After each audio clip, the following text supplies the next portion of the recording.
અધિક માસનો પવિત્ર મહિનો ચાલી રહ્યો છે. આ મહિનાના નિમિત્તે સંત શિરોમણી ગોસ્વામી તુલસીદાસ મહારાજ વિરચિત રામચરિત માનસની કથાના પ્રસંગોને સંસારના સૌના જીવનના પ્રસંગો સાથે સંકલિત કરીને કંઈક ધર્મચર્ચા કરવાનો પ્રયત્ન ચાલી રહ્યો. સંસારની કેટલીય ઉપમાઓ શાસ્ત્રમાં આપવામાં આવી છે. તેમાંની એક ઉપમા છે સંસાર નદી જેવો છે. જેવી નદી હોય એવો સંસાર છે. નદીના પણ ઘણા જુદા જુદા રૂપ હોય. તમે જો મહાભારત વાંચ્યું હોય કે સાંભળ્યું હોય, ગીતા સાંભળી હોય તો એની ભૂમિકામાં એક બહુ સુંદર શ્લોક આપ્યો છે. ભીષ્મ દ્રોણ તટા જયદ્રથ જલા ગાંધાર નીલોત્પલા શલ્યગ્રાહવતી કૃપેણ વહની કર્ણેન વેલાકુલા સોત્તીર્ણા ખલુ પાંડવૈઃ રણનદી કૈવર્તકા કેશવ. બહુ સુંદર શ્લોક છે. સમર્થ પાંડવો ભવનદીમાં અટવાઈ ગયા. એક મુદ્દાને યાદ રાખજો, સામાન્ય માણસ જે અટવાય એ બહુ સામાન્ય જગ્યાએ અટવાય, અને સમર્થ માણસ જ્યાં અટવાય એને અટવાવનારું પણ એટલું જ મોટું હોય. બકરી છે ને, એ બકરીને કોઈ નાના વેલા સાથે એનો પગ વીંટાઈ ગયો હોય તો બકરી અટવાઈ જાય. પણ એવો પાતળો વેલો હાથીના પગમાં અટવાયો હોય તો હાથી અટવાય? હાથી તો આમ કરે એટલે વેલો તૂટી જાય. સમર્થ પુરુષ હાથી જેવો હોય છે. એને અટવાવા માટે મોટી વસ્તુ જોઈએ. પાંડવો તો સમર્થ છે. અને ફરીથી કહું છું, સમર્થની જ કથા હોય, અસમર્થની કોઈ કથા હોય? સમર્થની જ કથા હોય. બીજો મુદ્દો, સમર્થની સુખની કથા ના હોય, સમર્થની દુઃખની કથા હોય. બિરલા શેઠ કેટલું ખાય છે, ટાટા કેવું જમે છે, કેવું સૂવે છે, એની કોઈ કથા ના હોય. સમર્થના સુખની કોઈ કથા ના હોય, સમર્થના દુઃખની કથા હોય. દુઃખમાંથી પરાક્રમ ઊભું થાય. તમારી જિંદગીમાં દુઃખ આવે જ નહીં તો કઈ પરાક્રમ કરવાનું નિમિત્ત મળે? ખાઈ પીને સુઈ જવાનું, રોજ ખાઈ પીને સુઈ જવાનું. કે છે જુઓ, આ સમર્થમાં સમર્થ પાંડવોને તમે જુઓ, કેટલા શક્તિશાળી છે, કેટલા ભીમની ગદા, અર્જુનનું બાણ, સહદેવનું જ્ઞાન. આવા પુરુષો તમને દુનિયામાં જોવા ના મળે. પણ એક નદીમાં ફસાઈ ગયા. એ નદી કેવી હતી? એને બે કરાળ ભેખડો હતી. તમે સામાન્ય નદી આ મહીસાગર જઈને જુઓ ને, એવી નદી નહીં. બે કિનારે ઊંચી તોતિંગ 50, 100, 150 ફૂટના બે પહાડો ઉભા હોય, ભેખડો વાળા. એટલે કદાચ તમે તરીને કિનારે પહોંચો તો પણ બહાર નીકળી શકો? કિનારો જ નથી, એકદમ દિવાલ જેવી ભેખડો ઉભી છે. હવે ભેખડો ચડો કેવી રીતે? અને પેલી નદીનો વેગ છે. કોણ બે ભેખડો છે? ભીષ્મ દ્રોણ તટા. એક તરફ ભીષ્મની ભેખડ છે, બીજી તરફ દ્રોણની ભેખડ છે, અને આ વચ્ચેથી આમની પાંડવો વહી રહ્યા છે. જયદ્રથ જલા, અને જયદ્રથનું જળ ધમ ધમ ધમ ધમ ધમ કરતું વહી રહ્યું છે. પહાડી નદીઓ હોય એમાં એટલો વેગ હોય, એટલો વેગ હોય કે તમારો પગ ટકવા ના દે. અને એકવાર ધસમસતી નદીમાંથી જો પગ તમારો ઉખડી ગયો તો એ ફરી પગને તમે જમાવી શકો? ફરી પગને તમે જમાવી ન શકો. ફરી તમે આમ વાંકા વળીને પગને નીચે ન કરી શકો, ખેંચી નાખે તમને. આટલું હોય તો હજુ ઠીક છે. ગાંધાર નીલો પલા, એ નદીની અંદર, ગાંધાર એટલે શકુની, ગંધાર દેશનો હતો એટલે એનું નામ પડ્યું ગાંધાર. એમાં છુપાયેલા પથ્થર છે. એક દેખાતા પથ્થર હોય ને એક છુપાયેલા હોય. દેખાતા પથ્થરથી બહુ ડરવાનું નહીં, ઉલટો એમાં તો વિશ્રામ કરી શકાય. ચાલો હા, પેલા પથ્થરા ઉપર જઈને બેસશું તો વિશ્રામ મળશે. પણ આ તો છુપા પથ્થર છે. તમે વેગમાં જતા હો ને છુપા પથ્થર સાથે અથડાવ ને તો હાડકા કોકરા થઈ જાય. શકુની જેવા સંતાઈ રહેલા, છુપાઈ રહેલા એવા પથરા કેટલાય આમાં છે. શલ્યગ્રાહવતી, અને શલ્ય જેવા ગ્રાહ છે, મકર છે, મગર છે. મોઢા ફાડીને આમ તરત તમને પકડી લે. શલ્યગ્રાહવતી કૃપેણ વહની કર્ણેન વેલાકુલા. કર્ણ કૃપાચાર્ય છે, એનો અંદર વેગ છે, અને કર્ણની ચકરીઓ ચાલી રહી છે. વેલાકુલા ભમરીઓ ચાલે ને, નદીની અંદર ચક્કર ઉભું થાય, અને ચક્કરમાં જો માણસ પડે તો બહાર નીકળી શકે? ચક્કર ચક્કર ચક્કર ચક્કર ચક્કર ફેરવ્યા કરે, નીચું લઈ જાય, મારી નાખે. સોત્તીર્ણ ખલુ પાંડવઈ રણ નદી, આટલી ભયંકર, આટલી વિકરાળ, આટલી દુઃખદાયી નદીમાં પાંડવો ફસાઈ ગયા, પણ તરી ગયા. કેમ તરી ગયા? કઈ વાર તકા કેશવ, કારણ કે એમનો કેવટ કોણ હતો? કેશવ હતો.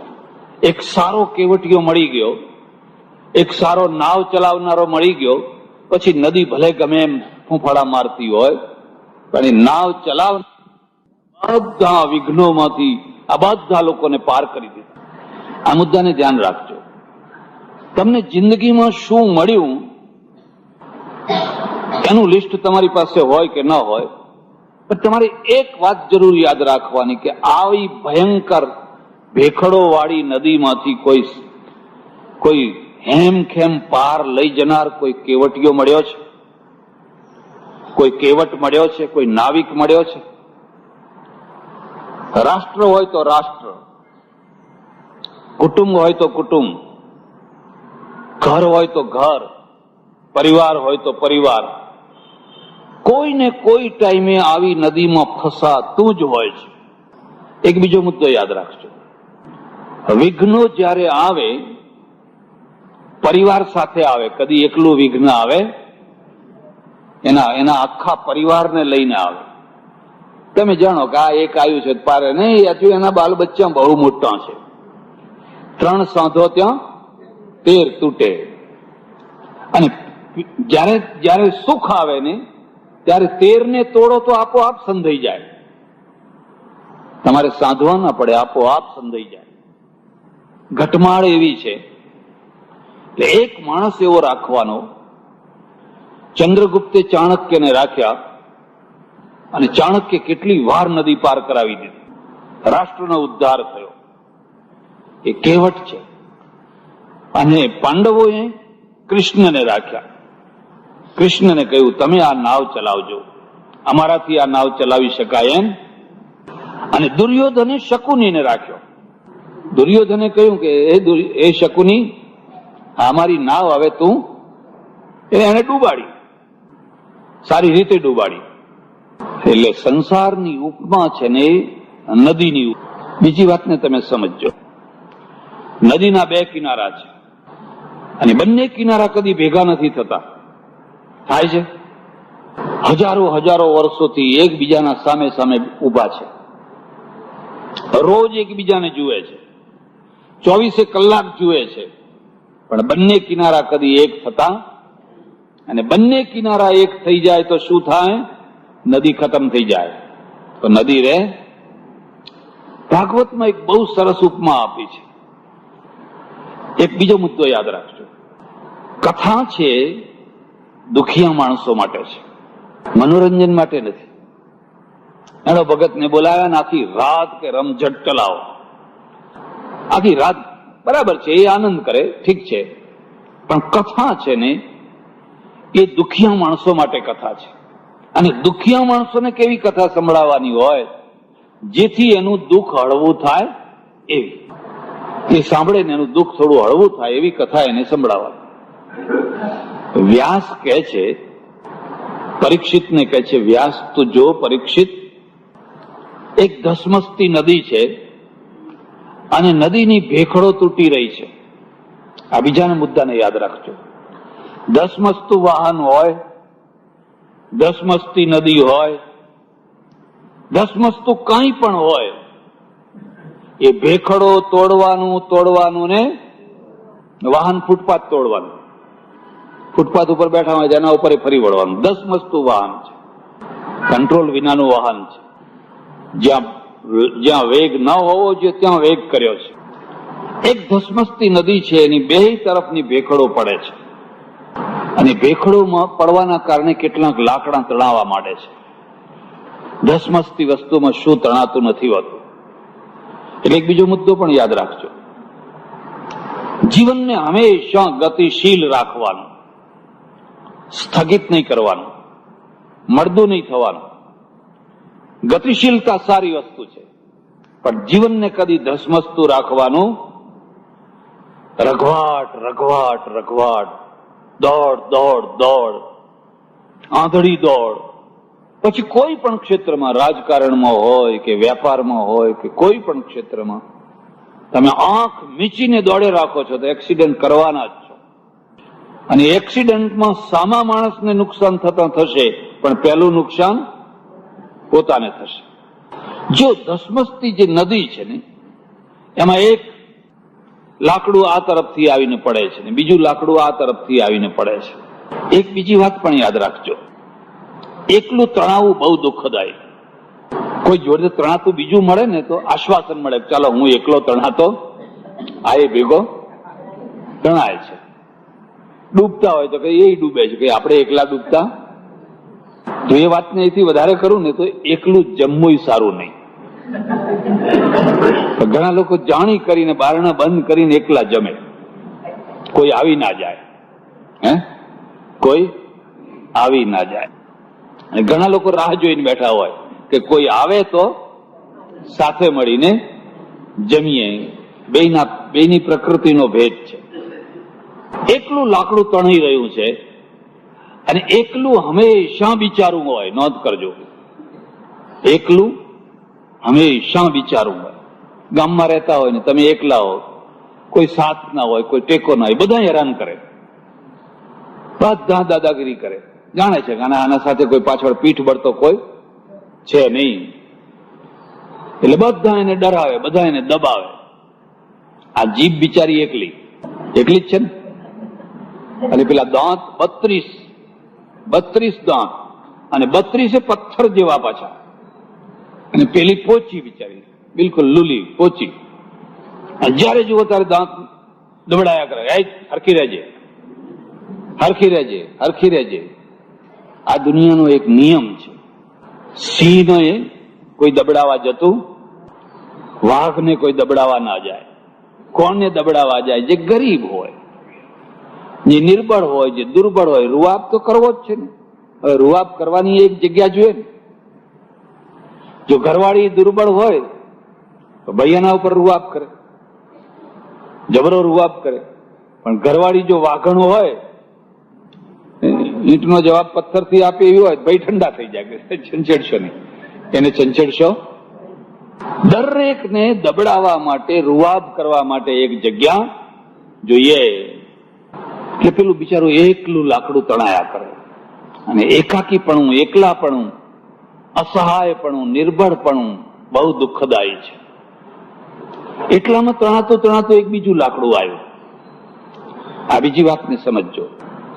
તમે એકલાપણાના દુઃખી હોવ ને જો તમને બીજું મળે ને, તમને બહુ મોટું આશ્વાસન મળે, બહુ ટેકો મળે, બહુ હૂંફ મળે, ઓથ મળે. આ શબ્દો એટલા માટે વાપરેલા છે. એટલે બીજું લાકડું આવ્યું ને એટલે ખુશ થઈ ગયું, હા ચાલો હવે એક બીજું. બે ભેગા થઈ ગયા અને ભેગા તણાવવા માંડ્યા. તણાય વાંધો નહીં, ભેગા તણાવો. ખાસો લાંબો ટાઈમ સુધી તણાયા અને તણાતા પણ બે કિલ્લોલ કરવા લાગ્યા. બે આનંદ કરવા લાગ્યા.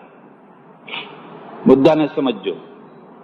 ઘણા લોકો સુખમાં જાણી કરીને દુઃખી થાય છે અને ઘણા લોકો દુઃખમાં જાણી કરીને સુખી થાય છે.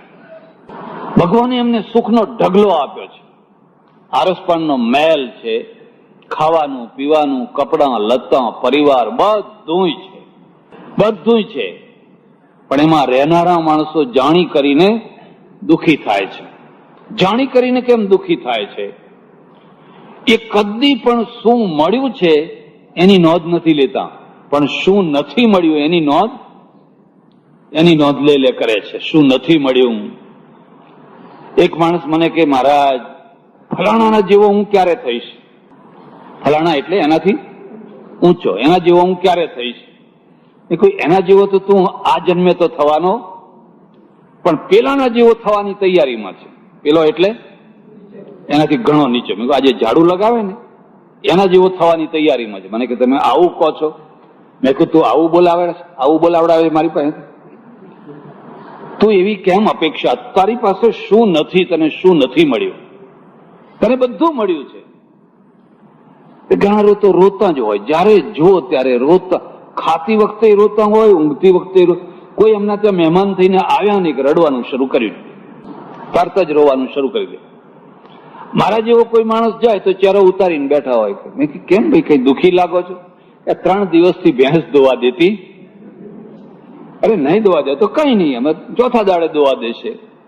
કારણ કે 3 દિવસથી ખાવાનું ભાવતું, ભેંસને કંઈક થઈ ગયું છે. ઘણા લોકોના સ્વભાવની અંદર જ દુઃખ હોય છે.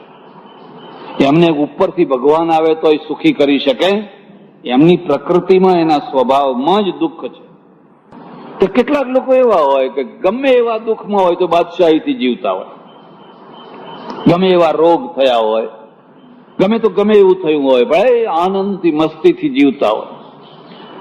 માથા ઉપર દેવું ભડકતું હોય પણ બાસમતી ચોખા ખાવાના.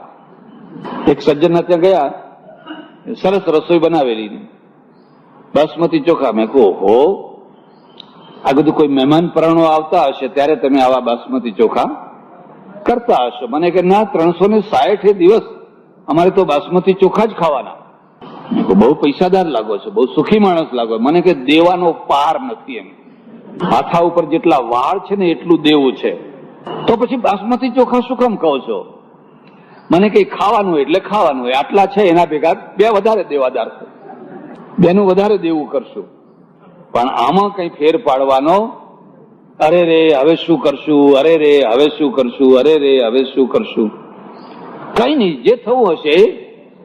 પણ મેં કહ્યું આટલું બધું દેવું છે તો હવે તમને દેવું આપશે કોણ? મને કે એવું કદી ના માનો. આ દુનિયામાં અનંત હૈયા ફૂટા વસે છે. એનો કોઈ છેડો આવે? તમને કળા આવડવી જોઈએ. તો એક બંધ કરે એટલે બીજાની પાસેથી લેવાનું, બીજો બંધ કરે એટલે ત્રીજાની પાસેથી લેવાનું, ત્રીજો બંધ કરે એટલે ચોથાની પાસેથી લેવાનું. પણ ઉઘરાણી આવે તો આપણે એક જ વાત કહેવાનું, કઈ નાહી જઈએ છીએ, કઈ નાહી જવાના છીએ, જરા ધીરજ રાખો ને. દૂધે ધોઈને આપવાના છે. હવે નોટો તો દૂધે ધોવાય, પાણી ના ધોવાય. દૂધે તો શું ધોવાય, પણ પાણી ધોવાય. મને કે એક જ શબ્દ કહેવાનો, કઈ નાહી જવાના. આ લોકો આનંદથી, બહુ સુખપૂર્વક આનંદથી જીવતા હોય છે, બાદશાહી જીવન જીવતા હોય છે. હવે પેલા બાદશાહી જીવનમાં છે અને છતાંય દુઃખી થઈને જીવન જીવતા હોય છે. એટલે પેલું બીજું લાકડું આવ્યું ને 2 ત્રણેય રહ્યા છે. તણાતા 2 આનંદ કરવા લાગ્યા, કિલ્લોલ કરવા લાગ્યા. કેમ કિલ્લોલ કરવા લાગ્યા? દુઃખમાં સુખ. હું એવા ઘણા માણસોને જાણું છું કે પરણવા માટે એને દેવું કર્યું હોય એ એના છોકરા પરણે ત્યાં સુધી પૂરું ના કરી શક્યો હોય. એના છોકરા થાય, છોકરા મોટા થાય, એને પરણાવે, દેવું હજુ બાકીને, પણ એ આનંદથી જીવવાનું. આ છોકરા માટે ફરી પાછું કોઈને ખોડી કાઢવાનું, કોઈને કોઈ દેવું આપનારો મળશે. પણ આ બધું બીજા જન્મે બળદ થઈને આપવું પડશે, ઢોરા થઈને દેવું ચૂકવવું પડે. ભસ્મીભૂતસ્ય દેહસ્ય પુનરાગમનમ કુતઃ એ બળદ બળદ કંઈ થવાનું નથી. આપણે અત્યારે લીલા લહેર બહુ કિલ્લોલ કરવા લાગ્યા, બહુ આનંદ કરવા લાગ્યા. કેટલાક માણસો તમે જોજો, દેવાના કારણે એમને રાત્રે ઊંઘ ના આવતી હોય, અને દેવાના કારણે જેને ઊંઘ ના આવતી હોય ને એમ સમજવાનું કે જાતવાન માણસ છે, એ ખાનદાન માણસ છે. અને બીજા એવા કેટલા હોય કે માથે દેવાનો ભડકો બળતો હોય ને તો એ કથામાં ઘસઘસાટ ઊંઘી જાય. બીજે તો ઊંઘે, પણ કથા સાંભળવા આવ્યા હોય તો ત્યાંય પાછા ઘસઘસાટ, એક ઝોકો ખાઈ લે એમ. બે લાકડા કિલ્લોલ કરવા લાગે. વહેતા વહેતા વહેતા વહેતા એક બીજી વાત પણ યાદ રાખજો, જિંદગી ટૂંકી છે અને જિંદગી લાંબી છે. વર્ષોથી નહીં, તમે કેટલા વર્ષ જીવ્યા એના કારણે નહીં, પણ જયારે તમારા સુખના દિવસો હોય, આનંદના દિવસો હોય તો બહુ ટૂંકા થઈ જાય, બહુ નાના થઈ જાય. ખબર ના પડે કે 25 વર્ષ ક્યાં વીતી ગયા, 30 વર્ષ ક્યાં વીતી ગયા, 40 વર્ષ ક્યાં વીતી ગયા. પણ જયારે દુઃખના દિવસો આવે, ઘોર દુઃખના દિવસો આવે તો ખેંચાય, દિવસો ખેંચાય, ત્યારે જિંદગી લાંબી થઈ જાય, બહુ લાંબી થઈ જાય, ત્રાસજનક થઈ જાય. બહુ આનંદથી બે વહેવા લાગ્યા. વહેતા વહેતા વહેતા વહેતા વ્યાસ પેલા પરીક્ષિતને કહે છે, ઓચિંતાની વચ્ચે એક ભેખડ આવી, એક વચ્ચે ભેખડ આવી અને બે પાણીના વેગમાં જઈને ટકરાય. એટલે એક ગયું આમ ને બીજું ગયું આમ. હવે પરીક્ષિત તું મને બતાવ કે આ જુદા પડેલા બે લાકડા ફરી કોઈ ટાઈમે ભેગા થશે એની કોઈ ખાતરી ખરી? હવે એની કોઈ ખાતરી, એની કોઈ ખાતરી નહીં. જુદા પડી ગયા, એક ભેખડ વચ્ચે આવી, જોરથી અફડાયા અને બે જુદા પડી ગયા. બસ આનું નામ સંસાર છે. કેટલા માણસો અચિંતાના ભેગા થઈ જતા હોય છે, અચિંતાના ભેગા થયા પછી વર્ષો સુધી આનંદથી જીવતા હોય છે, અને પછી એકાદ કોઈ વિઘ્ન આવે, એકાદ કોઈ વિક્ષેપ આવે, એકાદ કોઈ ભેખડ આવે, બે જુદા, કોઈ વહેલું જાય ને કોઈ મોડું જાય. જવાની વાત તો હજુ તોય સારી, પણ બિલકુલ એક જ નદીમાં બે જુદા પડી ગયા. વહેણ ચાલુ છે, એક આ તરફ વહી છે ને બીજું પેલી તરફ વહે છે. ભેગા થવાનો કોઈ ચાન્સ દેખાતો? આનું નામ જીવન છે, આનું નામ જિંદગી છે. અને આ બધા માણસો કોઈને કોઈ રીતે આ નદીની અંદર તણાઈ રહ્યા છે. બધા એ નદીની અંદર તણાઈ રહ્યા છે. કોઈ એકલું લાકડું તણાય છે, કોઈ બે લાકડા તણાય છે, કોઈ 3-4 ભેગા થઈને તણાય છે, પણ તણાય છે બધા. રામ પણ એવી જ નદીના કિનારે આવીને ઉભા છે. ગંગાના બે કિનારા ભરપૂર ભરેલા છે. એવી નદી નથી કે તમે પગે ચાલીને પાર કરી નાખો, એવી નદી નથી કે તમે તરીને પાર કરી જાઓ બાવડાના જોરે. બધા માણસો કઈ બાવડાના જોરે તરી શકે? અને કદાચ રામ બાવડાના જોરે તરે, લક્ષ્મણ તરે, પણ આ સીતાજી, મારો અનુભવ છે કે કોઈ વાર યાત્રા કરવા નીકળવું તો બહેનોને કદી ભેગી ના લેવી. ખોટું ના લગાડશો, કારણ કે 2, 4, 5 પુરુષો હોય ને, બોલવા ચાલવામાં બધી છૂટ. હવે આવ્યો હોય તો એકદમ સિરિયસ થઈ જવું પડે, ગંભીર થઈ જવું પડે. ઉતારાની વ્યવસ્થા, ફલાણી વ્યવસ્થા, આ 4, 5 ગમે ત્યાં રોડ ઉપર પડ્યા રહ્યા, સ્ટેશન ઉપર પડ્યા રહ્યા, ઉતારો મળ્યો ના મળ્યો, આમ તેમ, કોઈ ચિંતા નહીં, કશી ચિંતા નહીં. બસ જિંદગીની પણ આ જ વાત છે, જિંદગીની પણ આ જ વાત છે. બસ તમે ગમે ત્યાં પડ્યા રહો, ગમે તેમ ફરો. પણ હવે સંસાર ભગવાને એટલો પ્રબળ કર્યો છે, એટલો બધો પ્રબળ કર્યો છે કે બહેનો વિના ચાલી શકે, બહેનો વિના ચાલી ના શકે. એક ઝંખના ઉભી કરી, એક પ્રબળ આકર્ષણ ઉભું કર્યું. બે એટલું મોટું પ્રબળ કે દુઃખ તો દુઃખ, જે થવું હોય થાય, પણ લાવો લાવો ને લાવો, લાવો લો લાવો ત્યારે લેડો. આ સીતાજી છે. હવે શું કરવું? હું હરિદ્વારમાં રહેતો, કનખલમાં, ત્યારે અમે બધા વિદ્યાર્થીઓ ભણીએ, નાની ઉંમર ને, આખી ગંગા પાર કરીને પેલી કિનારે જઈએ. 1.5 માઇલની ગંગા તરી જતા. આ કિનારેથી પડીએ વેગની સાથે 1.5 માઇલે નીકળીએ. પછી ત્યાં મોટા મોટા પથરા પડ્યા હોય ને, ઊંચકી ઊંચકી નાખીએ, વ્યાયામ કરીએ, વળી પાછા ગંગામાં પડીએ ને પાછા આ કિનારે. તો કદાચ માનો કે કોઈ એકાદ માણસ થોડું તરે ખરો. આ તો પરિવાર છે અને પરિવારને લઈને તરવું છે. એકલો માણસ નદી પાર કરે એમાં કોઈ બહુ મોટી મહત્વની વાત નથી, પણ જેના આધારે ઘણો પરિવાર ચોંટેલો છે. તમે એકલા મુંબઈ જાઓ ને હળિયા પકડીને ચાલ્યા જાઓ તો પહોંચી જાઓ મુંબઈ, છાપરા ઉપર બેસીને ચાલી જાઓ, પણ આખો પરિવારને બધાને છાપરા ઉપર ચડાવાય ખરા? ચડો બધા છાપરા ઉપર, પકડો બધા સળિયા, ચાલી શકે?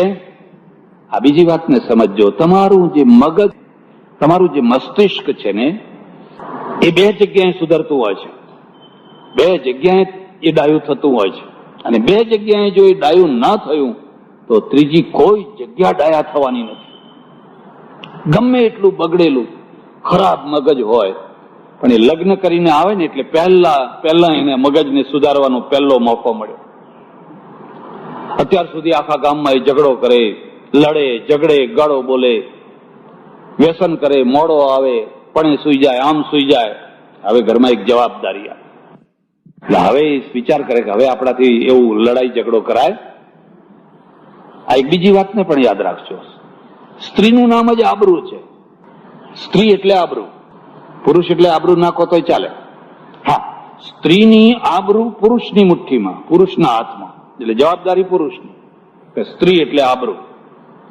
હવે આબરૂદાર થયો, હવે એનાથી રખડાય નહીં. એટલે આપોઆપ જોઈજો તમે, ઘણા ગાંડા માણસો પરણ્યા પછી મોટા ભાગના ડાયા થઈ જતા હોય છે. ડાયા થવું જ પડે, પણ કદાચ એમાંય ડાયો ન થયો તો એ માણસ જયારે બાપ બને, ઘરમાં એક ત્રીજું માણસ આવે એટલે એને ડાયું થવું પડે કે હવે તો આ છોકરો થયો, વિસ્તાર થયો, પરિવાર થયો, એ બધાને રડવા, કમાવા, એ મોટા થાય, એમને ભણાવવા, એમને પરણાવવા. જો આપણે હરખા નહીં રહીએ તો લોકોમાં આપણી પ્રતિષ્ઠા જામશે, અને જો આપણી પ્રતિષ્ઠા નહીં જામે તો આ બધા ભવ સંસારની અંદર રખડી પડશે. એટલે ડાયા થવાની આ બે કાળ આવે, બે મોકા આવે, અને આ બે મોકા પછી પણ જે ડાયો ના થાય ને એને ઉપરથી બ્રહ્મા આવે તો કોઈ ડાયો બનાવી શકે? માગી નાવટ ને કેવટ આના. એટલે રામ, લક્ષ્મણ અને સીતા આ ત્રણેય નદીના કિનારે ઉભા છે. ને પેલો કેવટ છે ને ઉભો જોયા કરે છે, ભાઈ નાવ લઈ આવ, મારે તારી નાવની જરૂર છે, તું નાવ લઈ આવ.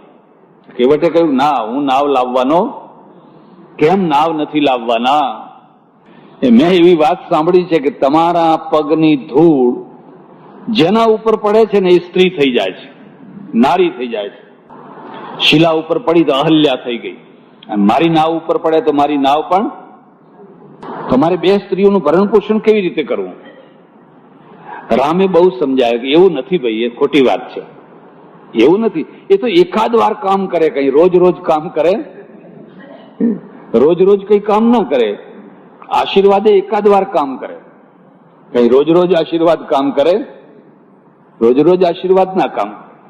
એક ગામની અંદર એક મહારાજ કથા કરે અને ગામ બહુ પ્રભાવિત થયું. આખું ગામ રાજી ખુશ થઈ ગયું મહારાજના પ્રભાવથી.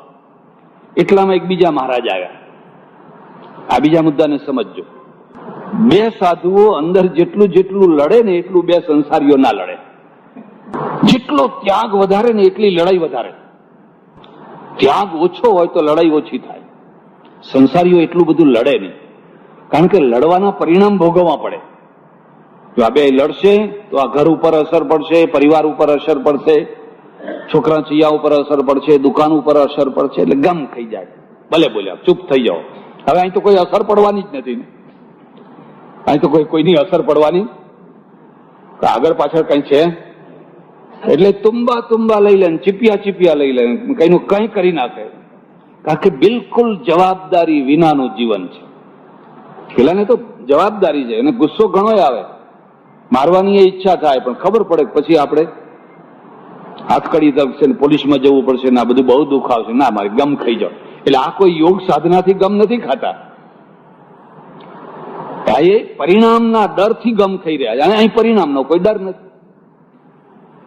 એક બીજી વાત પણ યાદ રાખજો, લડવાનો જયારે મોટો નિમિત્તો ના હોય તોય માણસ લડવાનો, પણ નાના નિમિત્તે લડવાનો.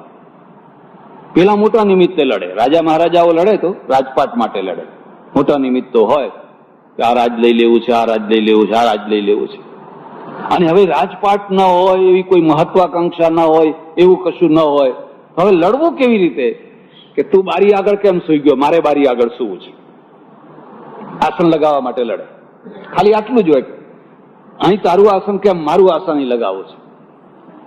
ઋષિકેશની અંદર કાલી કમલીવાળા ક્ષેત્રમાંથી ભિક્ષા લે, અને ભિક્ષા લઈ અને ગંગા કિનારે જાય, અને ગંગા કિનારાના પથરા ઉપર બેસીને જમે. પણ મારા પથરા ઉપર જો પહેલા બીજો આવીને કોઈ બેસી ગયો હોય, એ મેરા પથ્થર હે, તુમ યહાં કૈસે બેઠે હો, અડધા કલાક માટે બેસવાનું હોય, પણ મારા પથ્થર ઉપર તું આવીને કેમ બેઠો? પેલા રાજા મહારાજા શા માટે લડે? રાજપાટ મળે. અને આ લોકો શા માટે લડે? કંઈક લડવું જ છે, લડ્યા વિના રહેવાનું આ માણસની પ્રકૃતિ છે, લડવાનું જ છે. મોટું નિમિત્ત ના હોય તો પછી નાના નિમિત્તે. આ પુરુષો છે ને, એ પુરુષો લડે, ભાઈઓ ભાઈઓ લડે. મિલકત વેચવી હોય, આ હોય, પેલું મોટો બંગલો કોણ લે, નાનો બંગલો કોણ લે, ફલાણી ગાડી કોણ લે, એના માટે લડે. અને ઘરમાં જે બહેનો લડે ને, એ શા માટે લડે ખબર છે? કે આ નાની તપેલી કેમ ચડાવી, મોટી તપેલી મૂકવાની હતી, નાની તપેલી કેમ મૂકી? આજ 2 કિલો દૂધ લેવાનું હતું તો 1.5 કિલો જ કેમ લીધું? હવે આ નાની નાની બાબત માટે લડે. કારણ કે એમના મગજમાં મોટી વાતો, એમનું ક્ષેત્ર જ નાનું છે, ક્ષેત્ર જ નાનું છે.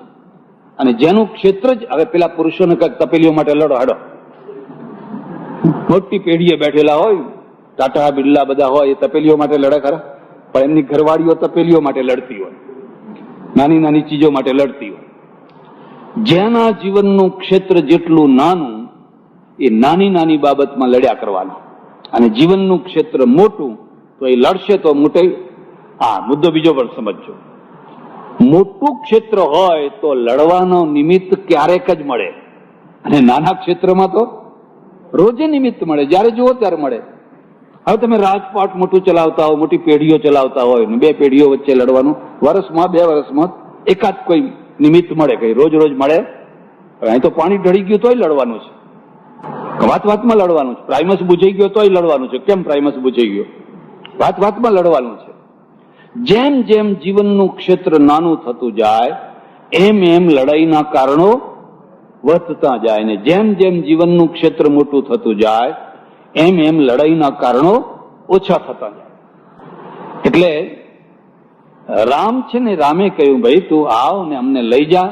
ના કે તમારા ચરણના ધૂળથી વસ્તુ સ્ત્રી થઈ જાય છે, કે ના ના, એવું રોજ રોજ નથી થતું હતું. તો એ ગામમાં મહાત્મા કથા કરે, અને બહુ પ્રભાવ થયેલો, બહુ જામેલી વાત. આ બીજા મુદ્દાને પણ સમજજો. સહન શક્તિનો શું અર્થ છે? કોઈ તમને ગાળ દે અને તમે સહન કરો, એ સહન શક્તિ. કોઈ તમારી નિંદા કરે અને તમે સહન કરો, એ સહન શક્તિ. કોઈ તમારા ઉપર આક્ષેપ કરે, ખોટે ખોટા આક્ષેપો કરે ને છતાં તમે સહન કરો, તો એ પણ થઈ સહન શક્તિ. આ તો એક બહુ સામાન્ય કક્ષાની સહન શક્તિ થઈ. સહન શક્તિનો બીજો અર્થ થાય છે કે તમારા કરતા વધારે પૈસાદાર માણસને તમે સહન કરો. એક ગામમાં 2 પૈસાદાર રહેતા હોય, એક થોડો પૈસા વાળો હોય ને એક જરા વધારે વાળો હોય, તો તમે વધારે વાળાને સહન કરી શકો છો. અને સહન નહીં કરો ને તો તમે એની ઈર્ષ્યા કરશો. ઈર્ષ્યામાંથી દ્વેષ થશે, અને દ્વેષમાંથી ઘૃણા થશે, ઘૃણામાંથી નિંદા થશે, નિંદામાંથી ખટપટ થશે, અને ખટપટમાંથી ભડકો થશે. કારણ કે તમે એને સહન કરી શકતા. એક ડોક્ટર છે ને, એ બીજા ડોક્ટરને સહન નહીં કરે. તમે એના આગળ જઈને વખાણ કરજો, સાહેબ આ પેલા ડોક્ટર પાસે 15 દિવસથી દવા લઈએ છીએ પણ મટતું નથી, એટલે હવે તમારી પાસે. એટલે પેલો ડોક્ટર શું કહે છે કે અરે અમે 2 ભેગા ભણતા હતા, એને કશું આવડતું નતું, એ તો માંડ પાસ થયો, જેમ તેમ એકબીજાને સહન કરી શકાતા.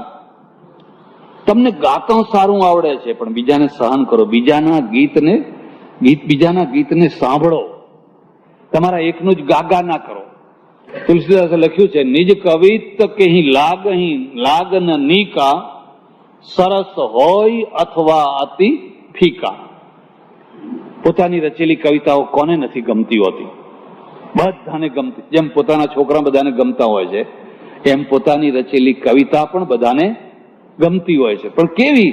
સરસ હોય અથવા બહુ ફીકા. હવે સરસ હોય તો ભલે ને અત્યંત ફીકી હોય. ઘણી વાર તો કંઈક સાંભળો સાંભળો સાંભળો, કોઈને કોઈ સંભળાવનાર, કોઈ સાંભળનાર માણસ મળવો જોઈએ. પર ભનીતી તે નરબર જગ થોરે, જે બીજાની કવિતાને પ્રેમથી સાંભળે અને એને બિરદાવે, તમે બહુ સરસ કવિતા કરી છે એમ કરીને બિરદાવે, એ તો નર પુરુષ બહુ થોડા હશે જે બીજાના વખાણ કરે. એમ તમારો એક પ્રભાવ છે ગામમાં, સમાજમાં, દેશમાં, પણ તમારા પ્રભાવને બીજો માણસ સહન નથી કરી શકતો. અને બીજો સહન નથી કરી શકતો એટલે તરત જ એમાંથી ઈર્ષ્યા ઉભી થાય છે, ઝઘડો ઉભો થાય છે.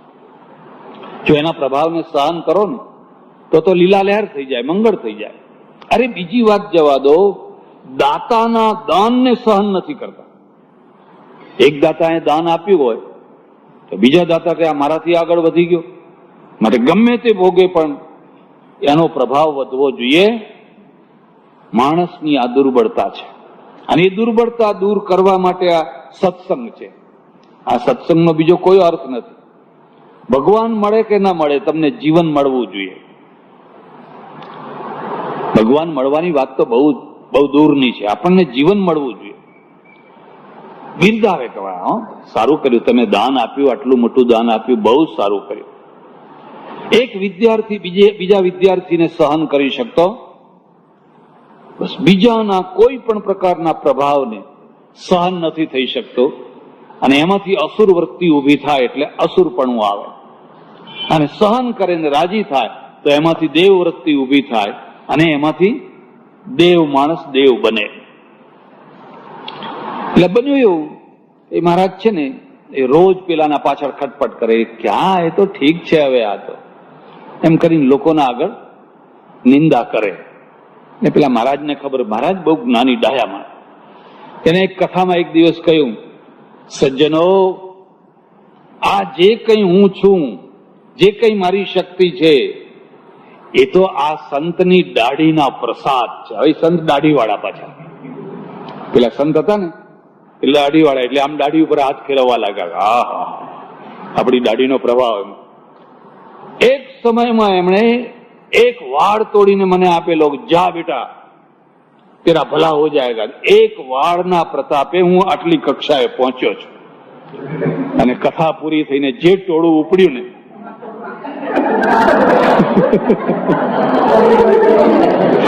મહારાજ મને એક વાળ આપો ને. મહારાજ પણ સમજ્યા, આપવા દે ને. એટલે 2-3-4 સુધી તો ખેંચીને આપ્યા, પણ આ તો હવે બધી લાઈન લાગી છે. એટલે મહારાજ ભાગ્યા, પણ પેલા જવા દેતો ને, ઉભારો ઉભારો ઉભારો. મહારાજ આમ હાથ કરે, આમ હાથ કરે, પણ જે ખેંચા ખેંચ ચાલીને લોહી લુહાણ થઈ ગયા. ઠંડા પાણીએ ખસ કાઢવાની, આ ઠંડા પાણીએ ખસ કાઢવાની રીત થઈ. પ્રભાવને સહન કરી શકતા. માગી નાવટ ન કેવટ આના, બહુ સમજાયો પણ કેવટ સમજ્યો. એક બીજી વાત પણ યાદ રાખજો, કેવટ સમજેલો હતો, કેવટ અજ્ઞાની નતો, કેવટ અબૂધ નતો. પણ કેવટના મનમાં એક ભાવ હતો કે આજ જે મોકો મળ્યો છે એવો મોકો ફરીને મળવાનો નથી. આજનો મોકાનો લાભ મારે લેવો છે. એક વાળંદ મને કે બાપુ, તમારા આગળ ભલા માણસ આવીને માથા ઝુકાવે. મેં કહ્યું આ વાત તો સાચી છે, પણ તમે કે મારા આગળ માથું ઝુકાવો.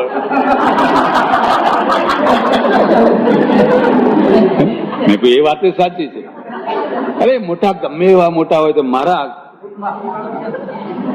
કોઈ વાતે સારી સાચી છે. એટલે અમે કે જયારે આવા કોઈ મોટા મહાત્મા હાથમાં આવે ને તો જાણી કરીને માથું નીચું કરીએ, હજુ આમ જાણી કરીને કરીએ કે આવો મોકો ફરીને આવવાનો. એટલે કેવટ કોઈ અજ્ઞાની પુરુષ નથી, કેવટ તો જ્ઞાની છે. પણ એને ખબર છે કે આ રામ કઈ ફરીને ગંગા કિનારે આવશે નહીં, અને આવશે તો કે વારંવાર મારો મોકો લાવવાનો આજની ઘડી રળિયામણી. સહજાનંદ સ્વામી હતા, બહુ સરસ જીવન ચરિત્ર. એમના જીવન ચરિત્રમાંથી એટલું બધું શીખવાનું, એટલું બધું શીખવાનું, એટલું બધું શીખવાનું. તો એમના ત્યાં એક ગોર મહારાજ આવે, બ્રાહ્મણ આવે, વારંવાર આવે. એ મહારાજ કઈ ને કઈ આપે એમને, જાણે કે કંઈક આશા રાખીને આવ્યા હોય, એ કઈ નું કઈ આપે રાખે. બન્યું એવું કે એક દિવસ ક્યાંકથી આવે અને સાંજ પડી ગઈ, એટલે મનમાં થયું ચાલો ત્યારે હવે આજે આ ગોરના ત્યાં રાત રહીએ. ઓળખીતા માણસ હોય એટલે એમ થાય કે આજે ગોરના ત્યાં રાત રહીએ. હવે મહારાજની સાથે 5-10 માણસો પાછા, તો ઘોડી ઉપર બેસતા, માણકી ઘોડી ઉપર 5-10 માણસો બીજા હોય. એટલે પેલા ગોરના આંગણે ઉભા રહીને બૂમ પાડી, ફલાણા ગોર, ફલાણા ગોર, ફલાણા ગોર. એ ગોરે અંદરથી જોયું કે આ તો મહારાજ આવ્યા. એમ 8-10 માણસો છે અને આ ખર્ચો કરાવશે આપણને. એટલે એને પેલી છોડીને કહ્યું, જ્યાં જઈને કહી આય કે મારા બાપા ઘરમાં બહાર ગયા છે, એ કંઈક બહાર ગયા છે, મારા ઘરમાં આવા ઘણા લોકો હોય, ઘરમાં હોય ને બારીએ જઈને કેવડાવી દે, કહી દે. એટલે પેલી છોડી આવીને કહ્યું કે મારા બાપુ તો બહાર ગયા છે ને ઘરમાં છે. મહારાજ તો જાણતા હતા ઘરમાં બેઠો છે, એ તો જાણતા હતા કે અંદર બેઠો બેઠો. એક બીજી વાત પણ યાદ રાખજો. પહેલી વાત તો એ છે કે જિંદગીમાં બને તો કદી ભિખારી ના થવું. જો ઈશ્વર લાજ રાખે તો બને ત્યાં સુધી કદી પણ કોઈની પાસે ભીખ માગવી પડે એવી દશા ન સ્વીકારવી. થોડામાં ચલાવવું, જેમ તેમ ચલાવી લેવું, પણ ભિખારી ના થવું. પણ કદાચ ભિખારી થવું પડે તો એ દાના ભિખારી થવું, અમીર ભિખારી થવું.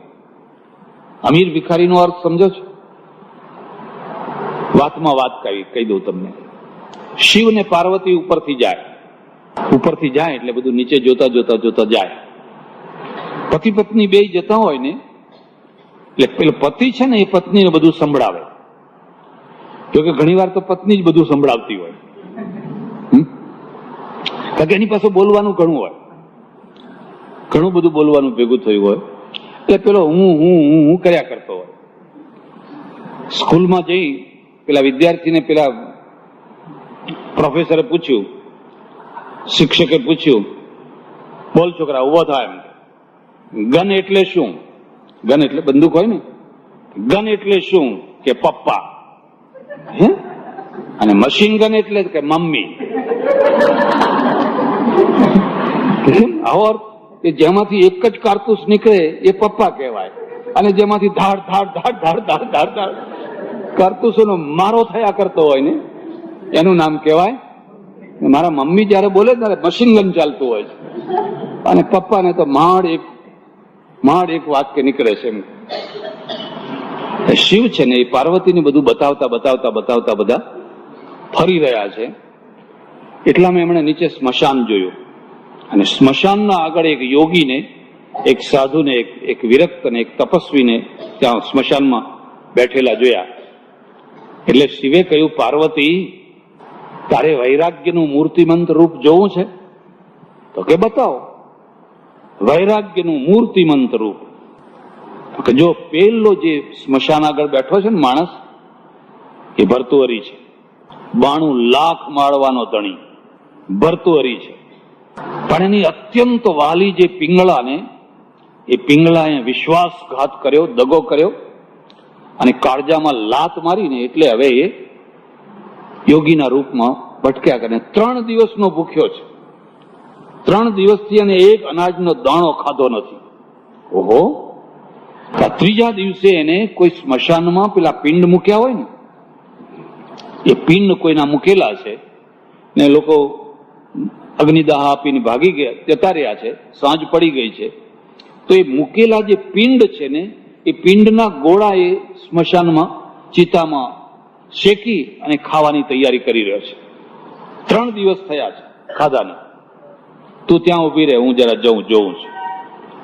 તો શિવ છે ને આ સાધુ યોગીનું રૂપ લઈને આલેખ કરીને જઈને ઉભા રહ્યા. એટલે પેલા ભર્તુહરીએ જોયું, ઓહો, ખાવાની તૈયારી છે ને આ કોઈ એટલે કશું જોયા વિના, કઈ વિચાર્યા વિના એ 5 જે ઘોડા હતા ને એ ઉપાડીને એમને આપી દીધા. લઈ જાઓ, તમે ખાજો.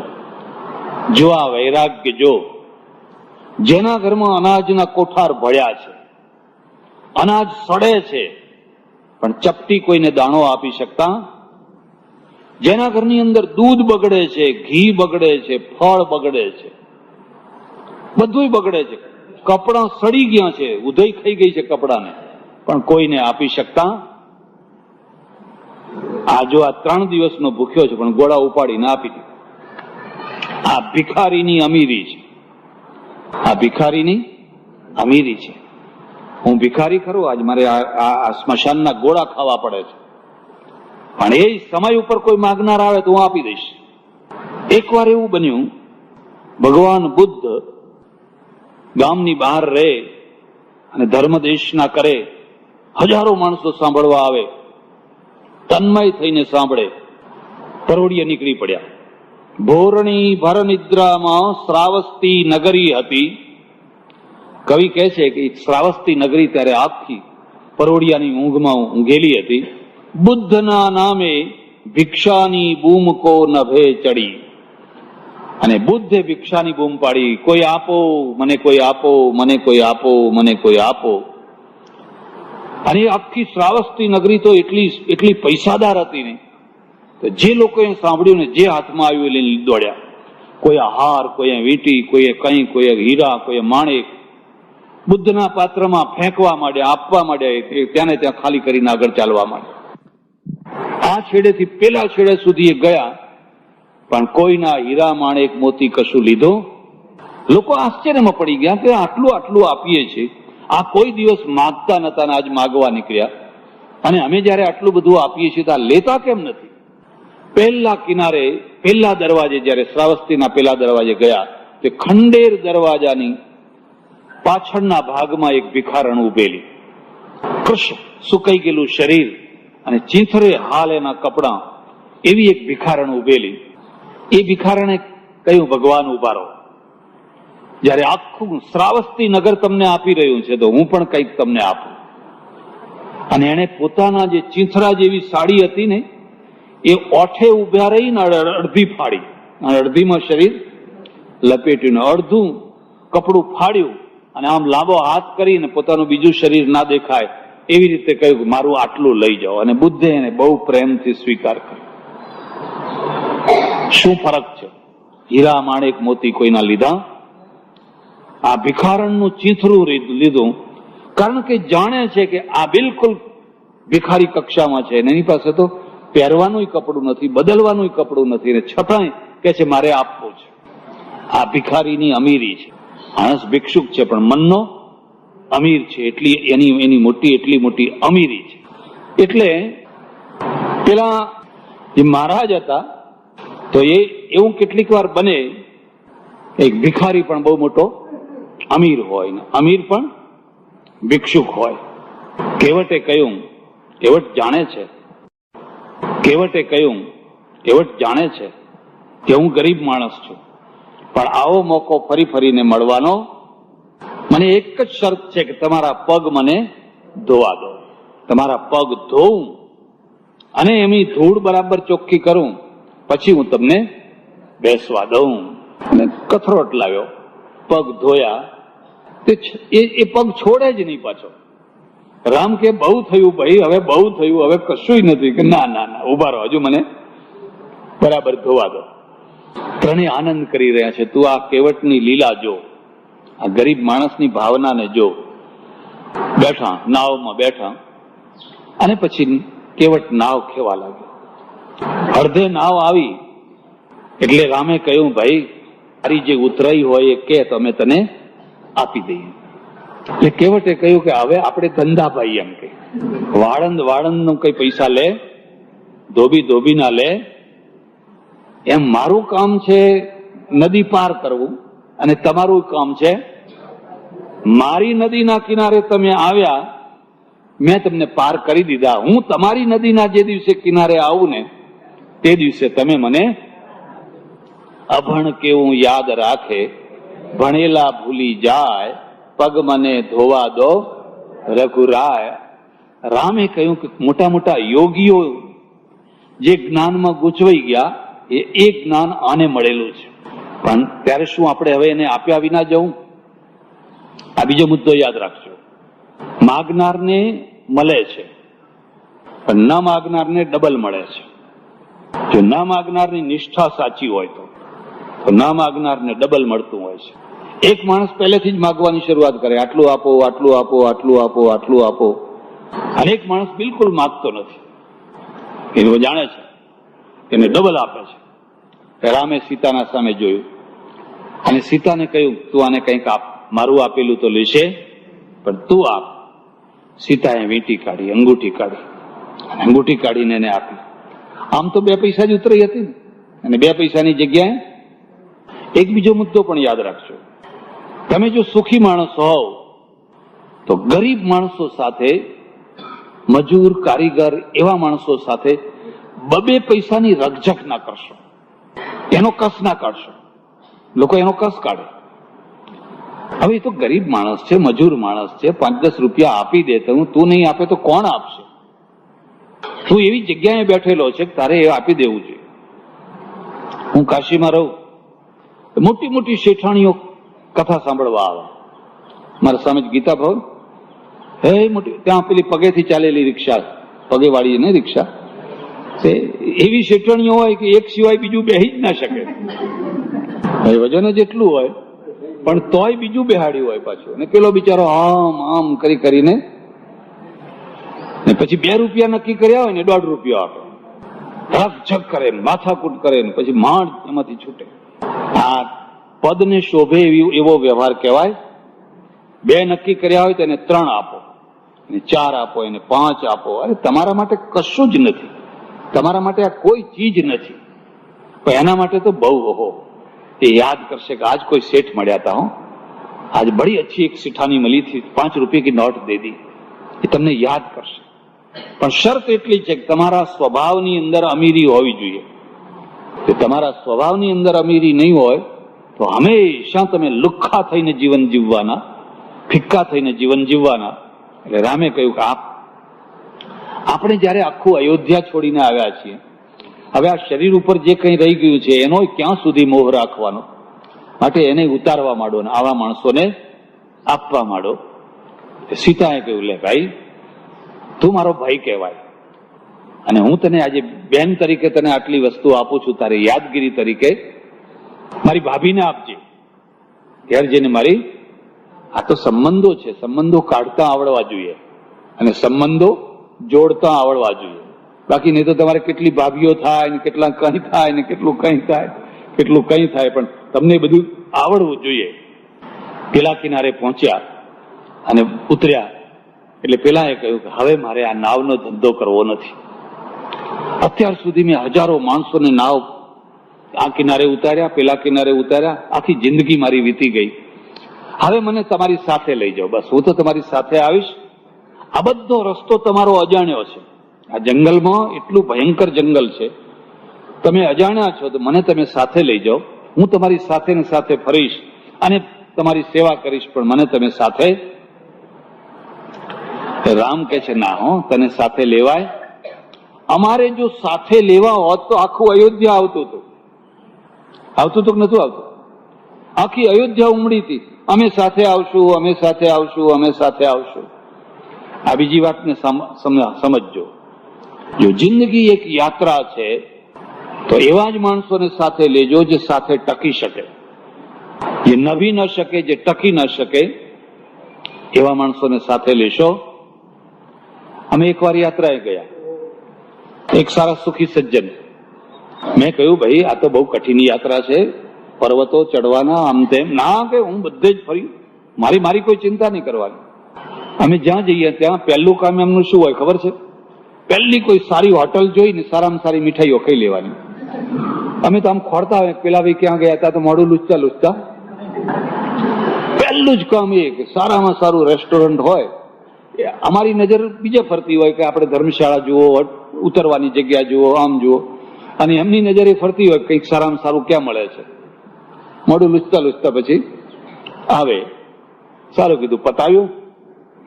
પછી ખબર પડી જાય ને મને કે શું કરીએ, આ તમારા ડરના કારણે એકલા જઈને પતાવી આવવું પડે છે. આ કીધું આમાં કોઈને ભાઈબંધ બનાવો તો સારું, આમાં કઈ વાંધો આવે. 2-3 પડાવ થયા હશે ને મને કે હવે હું તો પાછો જઈશ, મારાથી આ યાત્રા થાય એવી આ વિકટ કે અહીં મરી જઈએ તો આપણા હાડકાઈ કોઈને ના મળે, હું આ યાત્રામાં નહીં આવું. મેં ખૂબ ખુશીથી પાછા વળી. આ પહેલી વાત યાદ રાખજો, જિંદગીની એક વિકટ યાત્રા છે. જે ટકી શકે એવા હોય, જે નભી શકે એવા હોય એને સાથે લેજો.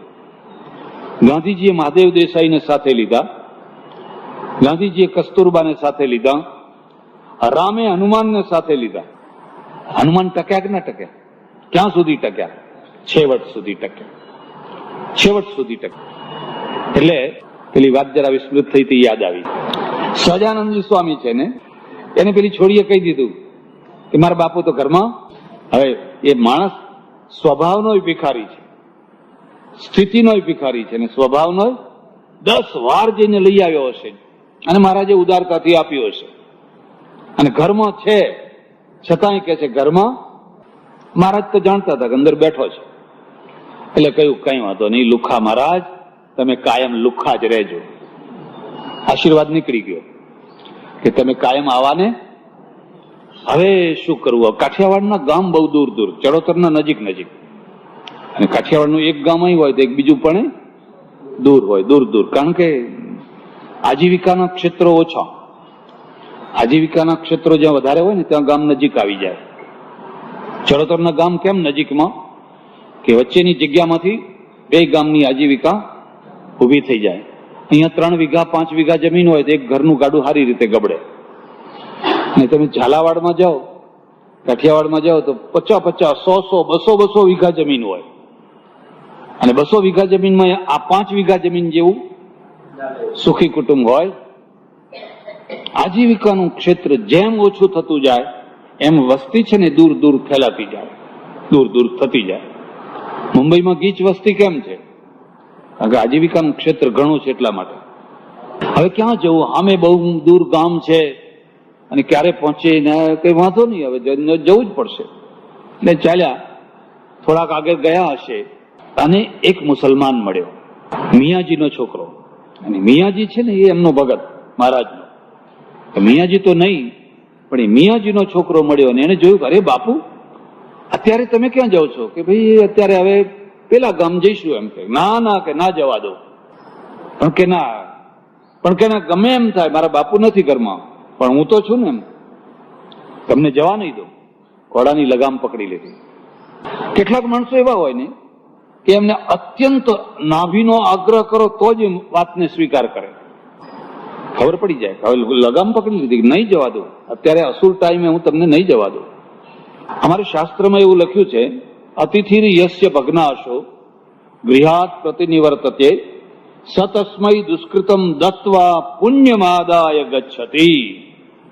ઓચિંતાનો આવેલો અતિથિ જેના ઘરના આંગણેથી નિરાશ થઈને, ભગ્નાશ થઈને ગૃહાત પ્રતિનિવર્તતે સતસ્મૈ દુષ્કૃતમ દત્વા, તો એ પોતાના પાપ મૂકીને જાય છે અને પુણ્યમાદાય પેલાના પુણ્ય લઈને જતો રહે છે. આ તો કેટલે દૂરથી આવેલો હોય, દુઃખી માણસ હોય. હું તમને નહીં જવા દઉં. ખેંચીને લઈ ગયો એના મોહલ્લામાં. આવી મુસલમાનોનો મોહલ્લો ભાઈ તો લઈ ગયો, 2-4 ખાટલા ઢાળી દીધા. એક બીજી વાત યાદ રાખજો, સંત હોય એ કદી પણ તમારી સાહેબી છે ને એનાથી આકર્ષિત નહીં થાય, તમારા ભાવથી આકર્ષિત થશે. અને સાહેબીથી જે આકર્ષિત થાય એ સંત ના હોય, એ મહંત હોય. એનો ભેદ સમજાય છે? એ કોણ હોય? महंत हो कि इधर दक्षिणा ज्यादा मिलेगी, पेट ज्यादा। संत हो ये साहिबी थी आकर्षित ना था, ये भावना थी आकर्षित। બે ચાર ખાટલા જેવી ખાટલીઓ બાટલીઓ જેવું હતું એવું, અને એનો મળકો એટલો બધો પટેલોના ઘરમાંથી જઈને ગોદડા લઈ આવ્યો, આમ લઈ આવ્યો, તેમ લઈ આવ્યો, અને ગામમાંથી એક બ્રાહ્મણને બોલાયો, બહાર ચૂલો કરાયો, રસોઈ ચાલુ કરાવી દીધી. બ્રાહ્મણિયા રસોઈ કરવી પડે ને, હું મુસલમાન છું, મારું પાણી તમને ના ચાલે, એ જમાનો એવો. પણ તરત જ રસોઈ ચાલુ કરાવી દીધી અને કલાક દોઢ કલાકમાં બધી રસોઈ થઈ ગઈ. મહારાજ જમ્યા. જ્યાં જમવું તો ત્યાં જમવાનું મળ્યું, અને જ્યાં કલ્પનાય નથી ત્યાં આ ગરીબીની અમીરી છે.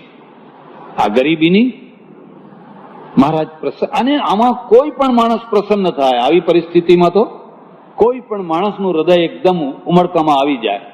અને એણે કહ્યું, તારા ઘરમાં કોઈ કોરું કપડું હોય તો લાવ. કોઈ કોરું કપડું હોય તો આટલું કોરું કપડું લઈ આવે. કંકુમાં 2 પગ પલાળ્યા અને 2 પગની છાપો એના ઉપર. તમને કલ્પના નહીં હોય, આજે એ કોરું કપડું મિયાજીના વારસદારોના ઘરમાં છે, અને એ છાપો વાળું કપડું આજે 10-10 લાખમાં રૂપિયા માગે છે. ભાવના વાળા માણસો કહે છે 10 લાખ રૂપિયા આપીએ જો આ કપડું અમને આપે. પણ પેલો કહે છે આ કપડું હવે તમે કોઈને આપું. એટલે જિંદગીની અંદર કેટલી વાર આવા ગરીબ અમીરો મળે અને અમીર ગરીબો મળે, ને તો જ જિંદગી ચાલતી હોય છે. કેવટને સમજાવ્યો અને પછી બંને ત્યાંથી વિદાય થયા. હવે જવું ક્યાં? કોઈ લક્ષ્ય નથી, કોઈ ખબર નથી, કોઈ ઠેકાણું નથી, કોઈ ઉતારાનું ઠેકાણું નથી, કોઈ ગામનું ઠેકાણું નથી. એમને ખબર પડી કે અહીંથી થોડેક દૂર છે ને ભરદ્વાજ ઋષિનો આશ્રમ છે. ભરદ્વાજ ઋષિ બ્રસહી પ્રયાગા જીનહી રામ પદ અતિ અનુરાગા. આ ભરદ્વાજમાંથી જ કથા શરૂ થઈ છે ને. ભરદ્વાજના આશ્રમમાં યાજ્ઞવલ્ક આવેલા. એ જ ભરદ્વાજના આશ્રમમાં રામ પહોંચ્યા. એક બીજી વાત યાદ રાખજો, તમે સુખમાં હો કે દુઃખમાં હો, કોઈ વાર સુખમાં નીકળી પડ્યા, કોઈ વાર દુઃખમાં નીકળી પડ્યા, પણ તમે ક્યાં ટક્યા, ક્યાં જઈને ઉતર્યા, ક્યાં જઈને રહ્યા.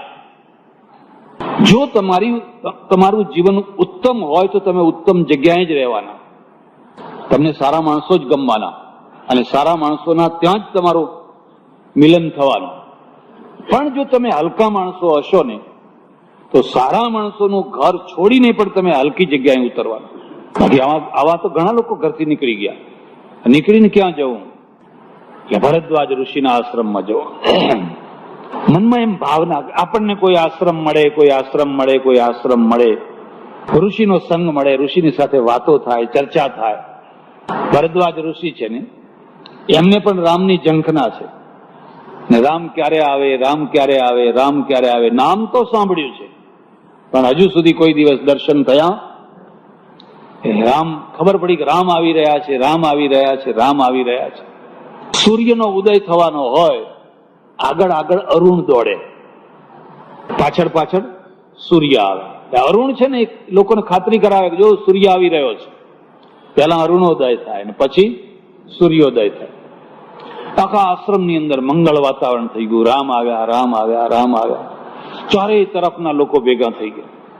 કોઈ વાર તમે પ્રયાગરાજ જાઓ, આજે તો પ્રયાગરાજની સ્થિતિ આખી બદલાઈ ગઈ છે. આજે એવી સ્થિતિ છે કે જો તમે આજે પ્રયાગરાજ ગયા હો તો ફરી પ્રતિજ્ઞા કરીને આવો કે હવે ફરી બીજી વાર જવું. તીર્થોનો નાશ કર્યો કોણે? વિધર્મીઓએ નહીં, તીર્થ કાગડાઓએ. અમારે ત્યાં લખ્યું છે તીર્થ કાકહ. શું લખ્યું છે? તીર્થ કાકહ. તીર્થના ઉપર આજીવિકા ચલાવનારો મોટો વર્ગ. બરાબર ચાલે, આજીવિકા ચાલે, એમાં કશો વાંધો નહીં. સૌની આજીવિકા ચાલવી જોઈએ. પણ અહીં તો લૂંટવાની જ વાત, છેતરવાની જ વાત, લૂંટવાની જ વાત. આજે તમે પ્રયાગરાજ જાઓ અને જ્યાં 2 નદીઓનો સંગમ થાય છે વચ્ચે, ત્યાં નાવડામાં બેસીને જાઓ તો નાના નાના નાવડામાં વચ્ચે ભગવાનનો ફોટો મૂક્યો હોય ને કોઈ રુદ્રાક્ષ ને કોઈ ભગવાન કપડા ને બધું લગાવીને આમ ઠાઠબાઠ કરીને કેટલાય નાવડા આવી જાય. ઇધર દે દો, ઇધર દે દો, ઇધર દે દો, ઇધર દે દો, તમારે આપવું જ પડે. મારા ઓળખીતા એક સંત ત્યાં રહે છે પ્રયાગરાજમાં. મેં કહ્યું આ બધા કોણ છે? મને કે ખારવા છે. દિવસે બાવા થાય છે ને રાત્રે પાછા ખારવા થાય છે.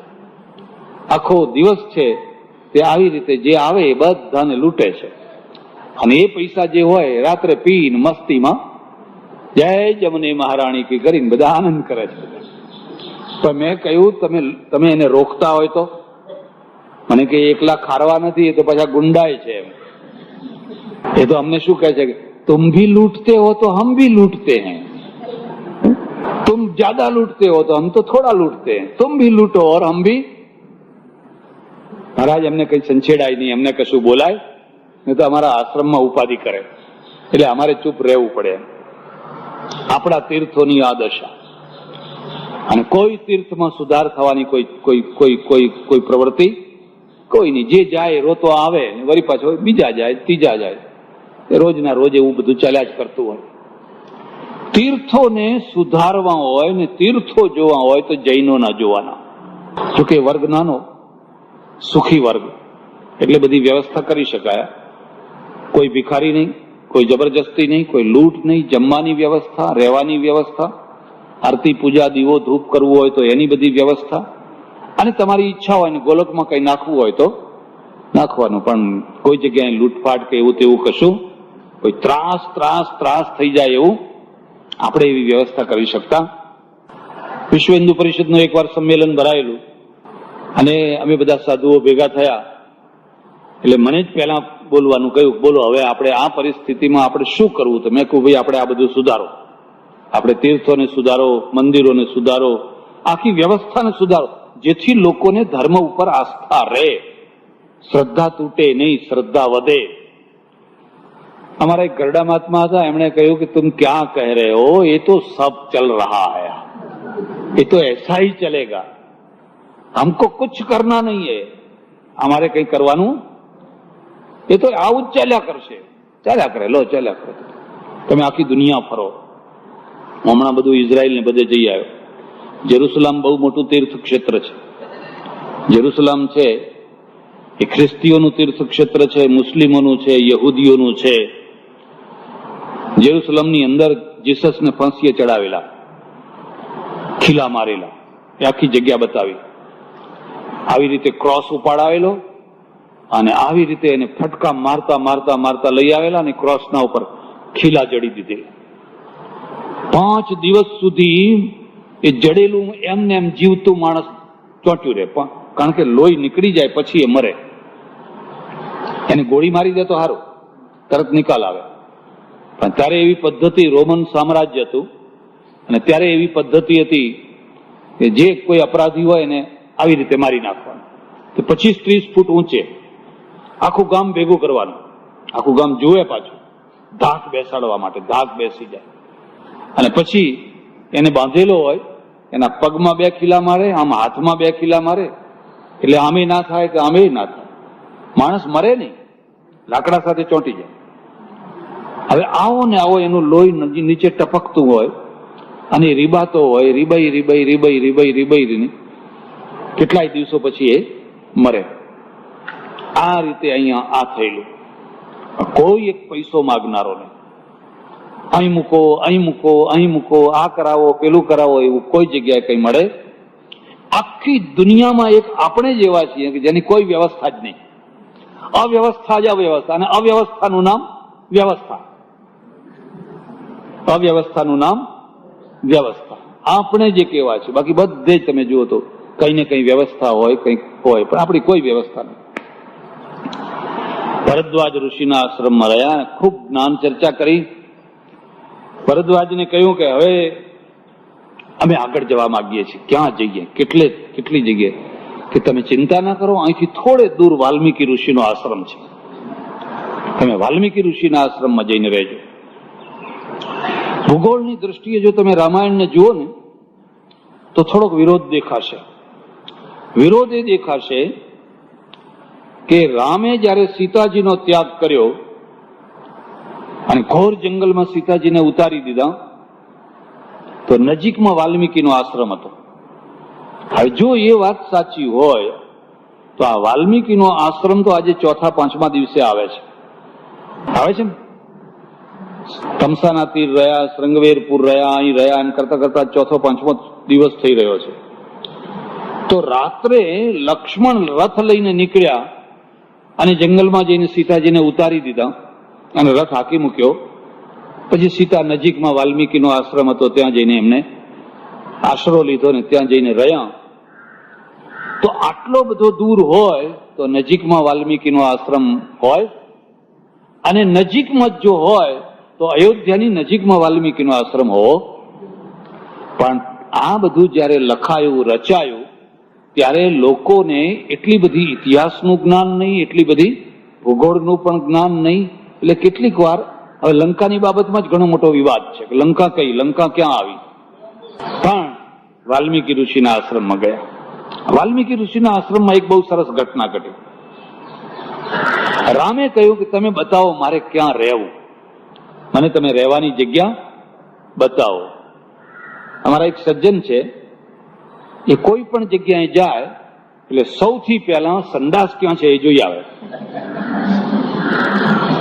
આપણે બેઠા હોય ને એ હતપત થઈને મેં કહું ક્યાં ગયા હતા? મને કે સંડાસ જોવા માટે.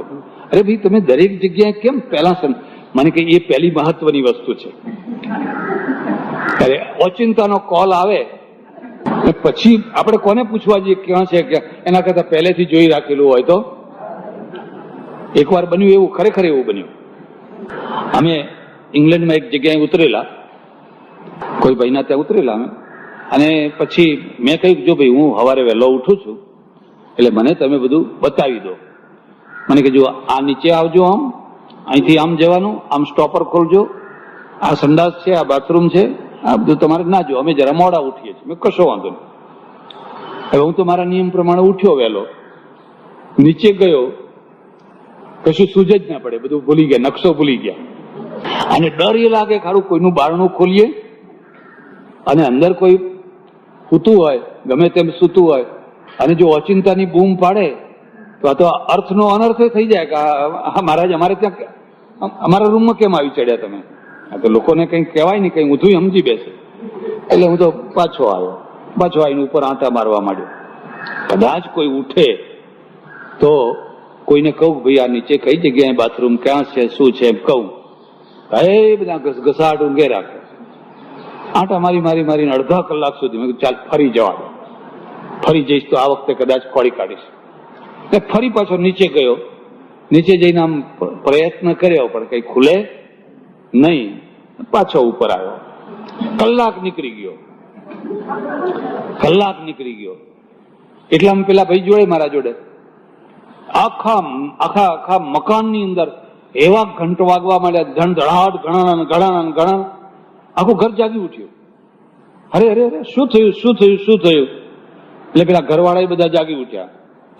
હવે ઘરની અંદર સેન્સર પદ્ધતિ ગોઠવેલી કે ના ઉઘાડવાના બારણાને જો તમે સ્ટોપરને અડો ને અને જરાક સ્ટોપર નીચે કરો તો આખા ઘરમાં ગણગણાટ, પેલા ચોર ના આવે એટલા માટે. અને અમારા પેલા હથપતિયા ભાઈએ જઈને એ સ્ટોપર જ નીચે પાડેલી. મારી હિંમત નહીં ચાલેલી, પણ એ તો પાડી આવેલા. મેં પેલા આવીને સ્વિચ બંધ કરી, બધું બંધ થઈ ગયું. આજુબાજુના લોકો બધા જાગી ગયા. મેં કહ્યું આ શું થયું? મને કે શું થયું? આપણે કે સ્ટોપર ખોલવા ગયા ને અમને કેવું જોઈએ ને કે અમે સેન્સર ગોઠવી રાખેલું છે. મેં કહ્યું એક રીતે સારું જ થયું, કારણ કે કલાકથી મને કઈ મળતું, હું કલાકથી ફાંફા મારતો હતો, મને કઈ મળતું. હવે આખું ઘર જાગી ગયું છે એટલે હવે કઈ વાંધો આવશે. રામ છે ને, એ રામે પૂછ્યું કે તમે મને જગ્યા બતાવો કે મારે ક્યાં રહેવું, મારો ઉતારો કયા રૂમમાં છે, કઈ જગ્યાએ છે. અને એટલો સરસ ઉતારો બતાવ્યો છે. તમે જો એ આખી વાલ્મીકીની ચોપાઈઓ તમે સાંભળો ને તો એટલો સરસ ઉતારો બતાવ્યો છે. એક વસ્તુ સમાજને ઘટતી બનાવી છે, જેના શ્રવણ મોટા હોય, કાન મોટા હોય અને રોજ તમારી કથા સાંભળતા હોય. રામ તમે એ કાનમાં જઈને ઉતારો કરો. જેની જીભમાંથી હંમેશા તમારું ભજન નીકળતું હોય, રામ તમે એ જીભ ઉપર જઈને વાસો કરો. જેના ઘરની અંદર તમારી પૂજા થતી હોય, અતિથિનો સત્કાર થતો હોય, ધર્મમય વાતાવરણ હોય, રામ તમે એના ઘરમાં જઈને ઉતરો. 50 ચીજો બતાવી છે કે તમારે ક્યાં ઉતરવું. પણ રામ કહે છે ભાઈ એ તો તમે કહ્યું, પણ હવે મને લઈને ચાલીને બતાવો ને. તો કે કાલે બતાવશું, આજે બતાવશું. કૃષ્ણ કનૈયા રામચંદ્ર ભગવાન ઉમાપતિ મહાદેવ પવન સુત હનુમાન સનાતન ધર્મ સદગુરુ વૈદ્યનાથ મહાદેવ नमः पार्वती पते हर हर महादेव।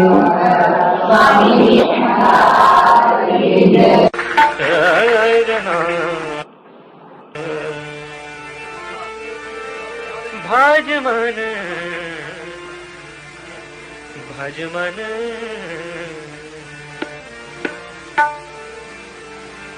राम चरण सुखदाई, राम चरण सुखदाई,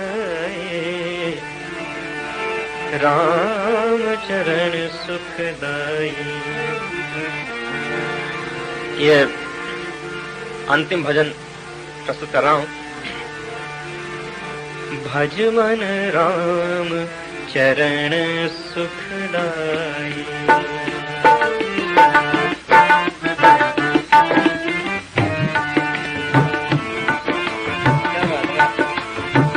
क्या में चाहिए बात?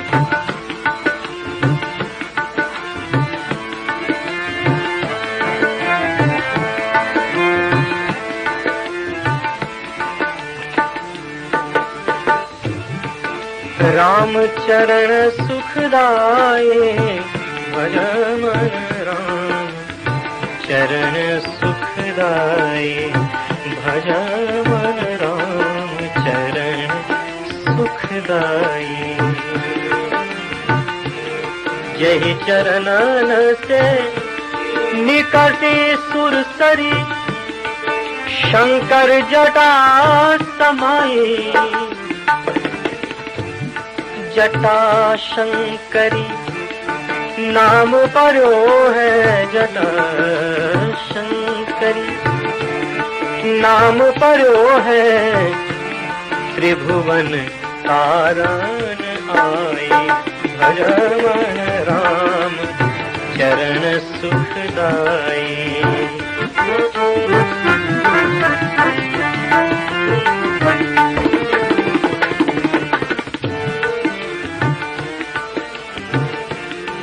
यही चरणन की चरण पादुका, भरत रहो लिवलाई।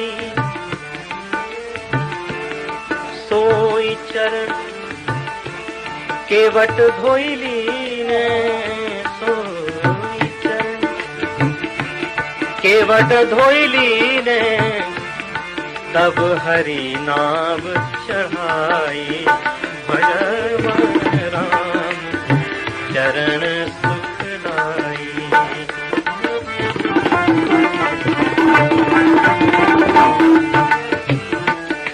बड़ा सुंदर प्रसंग है। श्री राम, जानकी जी और लक्ष्मण वनवास के लिए गए। रास्ते में नदी पार करनी थी। केवट को पहले से ही मालूम था आज प्रभु आ रहे हैं, आज मुझे सेवा का अवसर मिलेगा। पहले से ही नाव लिए खड़ा था। प्रभु पहुंचे, केवट से कहा, भाई केवट मुझे उस पार उतार दे। केवट ने कहा, प्रभु आपका सेवक हूं, जैसी आपकी आज्ञा होगी वैसा ही होगा, परंतु एक शर्त है मेरी। पहले अपने चरण पठार लेने दीजिए।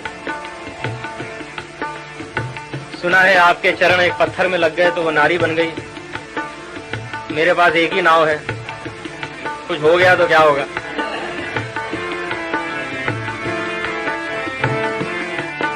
खैर ये तो एक बहाना था, उसे तो चरण धोने थे।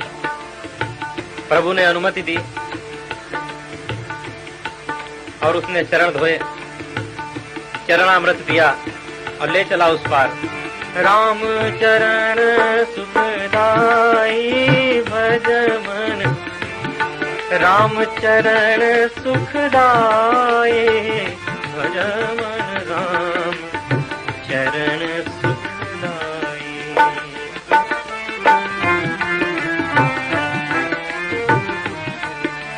उस पार उतार दिया। श्री राम ने सोचा केवट का तो ये व्यवसाय है, उसको तो मजदूरी मिलनी ही चाहिए इसकी। लेकिन बनवासी राम थे, उनके पास था ही क्या देने के लिए? कुछ नहीं था।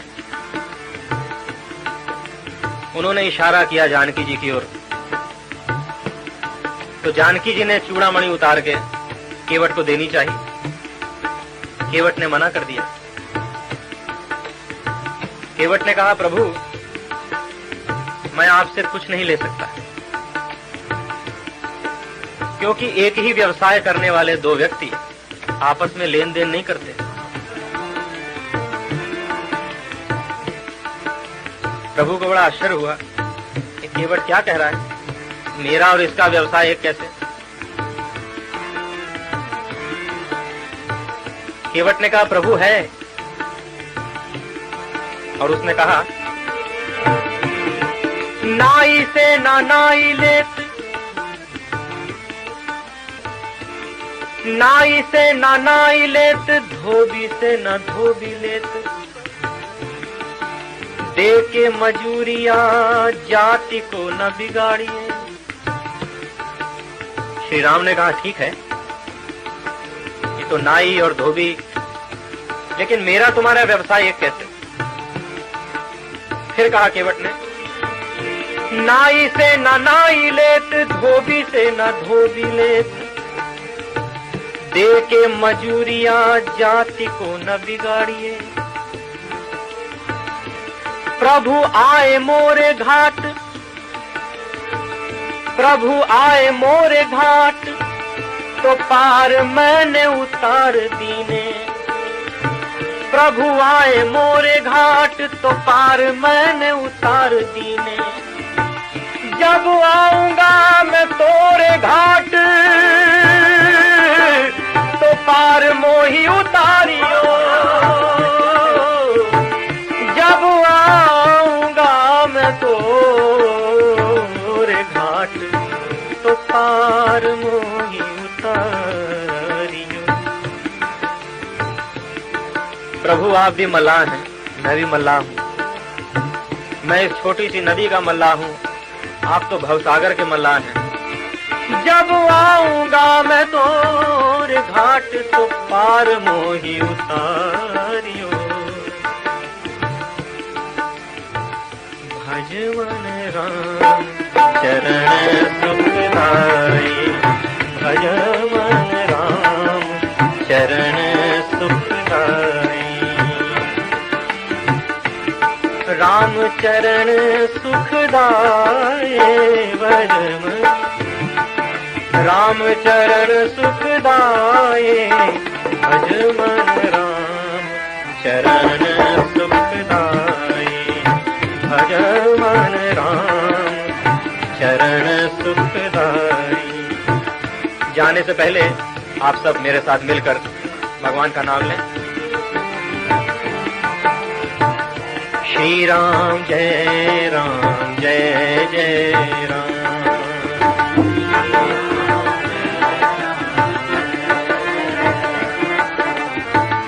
श्री राम जय राम, जय जय राम।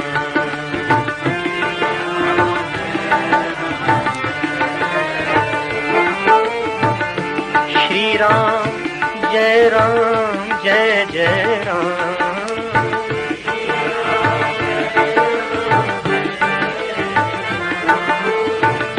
श्री राम जय राम, जय जय राम।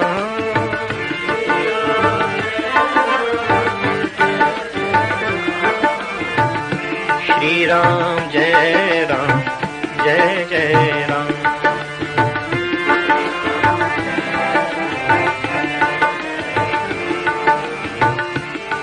राम चरण सुखदाए भजमन, राम चरण सुखदाए भजमन। राम चरण सुखदाए भजमन, राम चरण सुखदाए भजमन, राम चरण सुखदाए।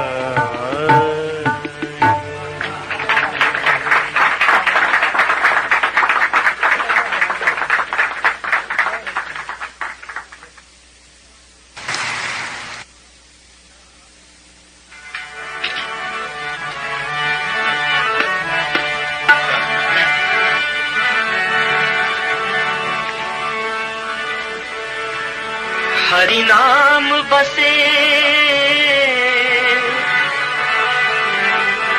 हरि नाम बसे, हरि नाम बसे। जिनके हृदय हरि नाम बसे।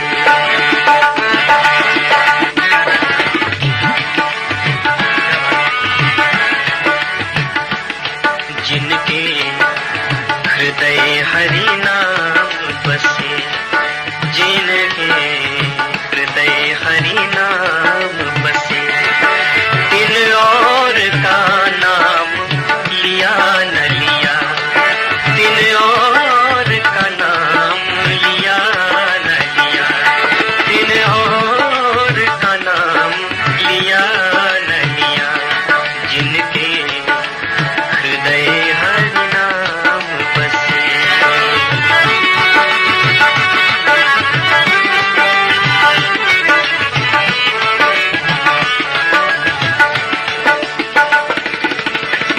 जिनके द्वारे पर गंग बहे,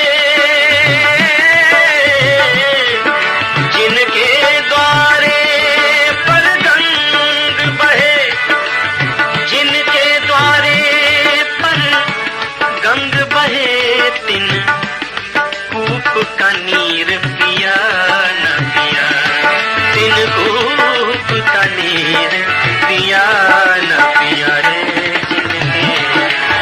हृदय हरि नाम बसे, दिन और का नाम लिया न लिया, दिन और का नाम लिया न लिया रे। जिनके हृदय हरि नाम बसे।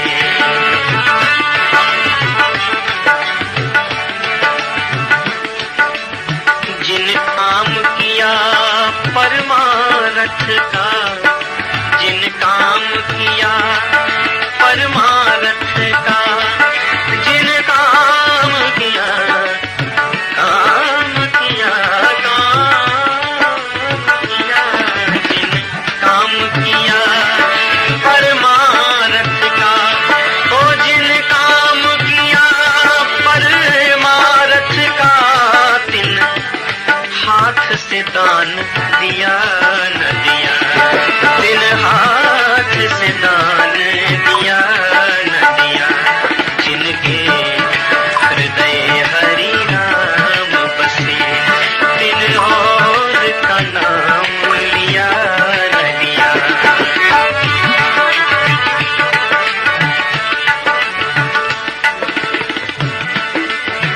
जिनके घर एक सपूत भयो, एक सपूत भयो,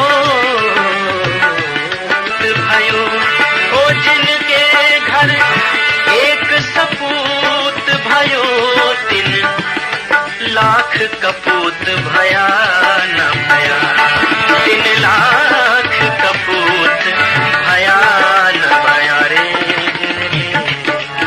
हृदय हरि नाम बसे, दिन और का नाम लिया न लिया। जिन मात पिता की सेवा करी, जिन मात पिता की सेवा करी, सेवा करी, सेवा करी,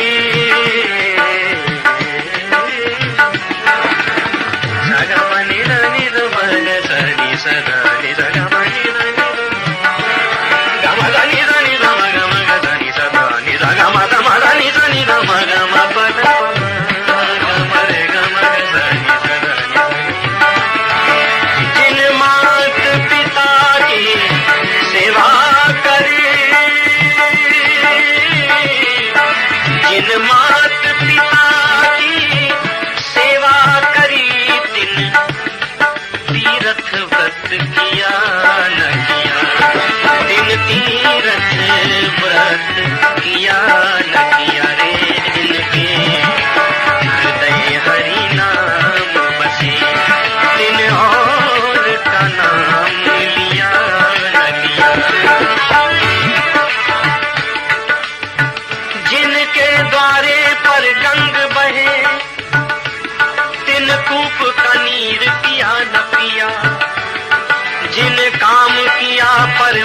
नाथ का 3 हाथ से दान दिया न दिया। जिनके घर एक सपूत भयो 3 लाख कपूत भया न भया। जिन मात पिता की सेवा करी 3 तीरथ व्रत किया न किया। तुलसीदास विचारी कहे, तुलसीदास विचारी कहे, तुलसीदास विचारी कहे। कपटी को मीत किया न किया, कपटी को मीत किया न किया रे। जिनके हृदय हरि नाम बसे 3 और का नाम लिया न लिया, 3 और का नाम लिया न लिया। जिनके